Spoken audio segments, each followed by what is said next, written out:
Hi, Black Marriage Matters community. It's Kenyatta in for your weekly Facebook Live. I hope that you guys are having an amazing week. And I wanted to check in today to kind of talk about fighting in marriage. A lot of times when couples are coming to us for couples counseling, they have gotten to a place where they are just having a very hard time communicating with their mate. And so today I wanted to kind of drop some gems for couples that are tired of being in that cycle of fussing and fighting for their with their mate, and in that place where they're feeling like we cannot have a conversation around this without it ending in a fight.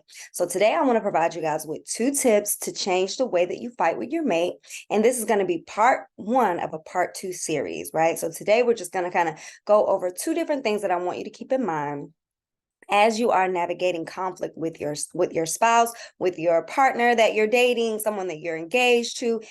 Every couple has an experience of being in conflict. And so for some couples, their conflict is literally the predictor that will lead them to end their relationship. So a lot of times when I'm watching and witnessing a couple fight, their fights really tell me a lot about how safe, how protected, and how secure their relationship actually is. So your fighting can be a great indicator of whether or not you and your mate are going to have a long lasting relationship that is healthy and fruitful, if you're going to have a long, devastating relationship that's going to feel like you are walking on pins and needles for the rest of your life, or if you are going to naturally just end that relationship. I can tell a lot about a couple by the way that they fight. So I want to provide you guys with some tips and things to consider.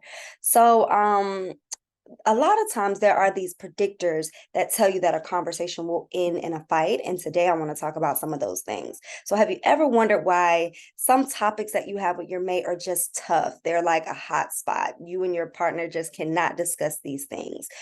Triggers come up. Sometimes you guys may find yourselves yelling and fussing and slamming doors. That happens for a lot of couples.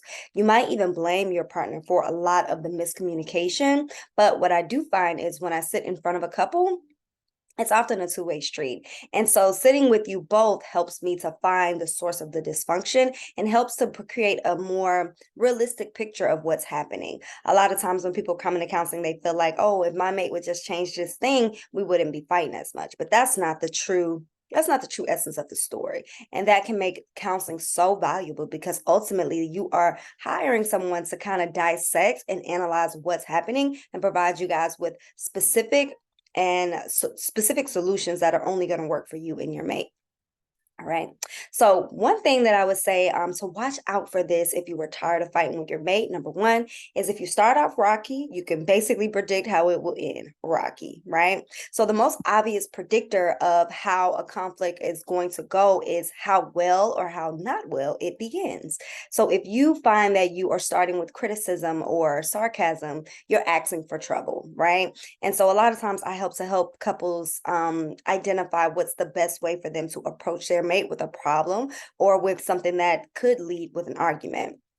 According to research, you can predict the outcome of a conversation based on the very first 3 minutes of that interaction. So this is body language. This is the way in which things are said. These is the words that are chosen when you are talking with your mate. So 3 minutes into a conflict or a conversation, you can kind of predict that, oh, okay, this is going to end with us fighting, with us being in an argument, with us not listening to each other, or someone walking away and slamming a door.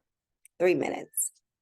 The next thing that I want you to really, really think about is watching how your body responds when you are in front of your mate. So we've all experienced this before, and it is a great indicator to let you know that it's time to slow down and take a deep breath. So I'm going to ask you just a series of questions, and you let me know whether or not this has happened to you before. So you're having a conversation with your mate. Your heart rate speeds up, so you feel that pounding on the inside. Your adrenaline starts to pump, and you feel like you are literally about to run from a truck or a dog or someone attacking you. It feels that way, even though you are sitting down having a conversation.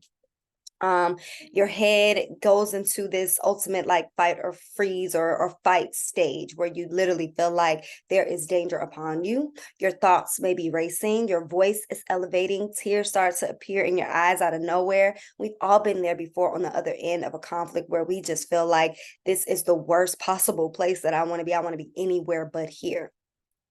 Now, some of you lean into conflict and it's a comfort place for you of we need to talk about this right now. And then some of you are the people who like to avoid conflict like the plague, because it doesn't feel good to you. It doesn't feel good for the responses in your body. It makes you feel like you may be in danger or may end with the relationship ultimately ending. And so therefore it's like I'd rather not even talk about this thing, right? A lot of times I'm dealing with people that are on two different ends of the spectrum. And so as their therapist, I help them to understand what dealing with conflict is going to look like where it serves them both.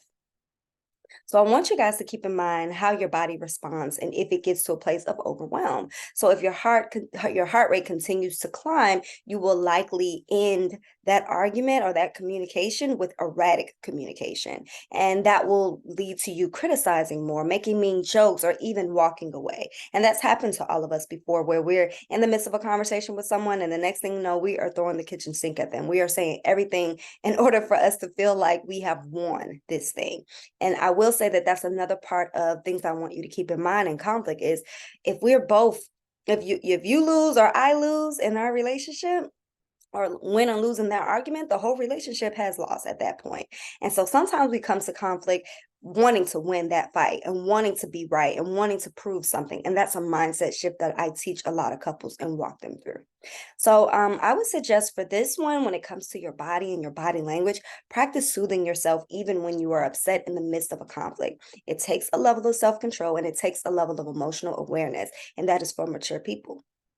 So sometimes it helps to stop the combo and come back when you've calmed down and when you've done what you need to do in order to take care of yourself.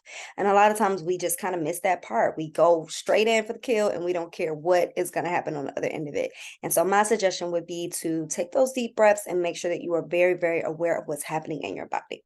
So guys, thank you so much for watching this video. If you find that you need some support with your relationship, please reach out to us. A good number to reach us is 404-496-8070. And our website is atlantacoupletherapy.com.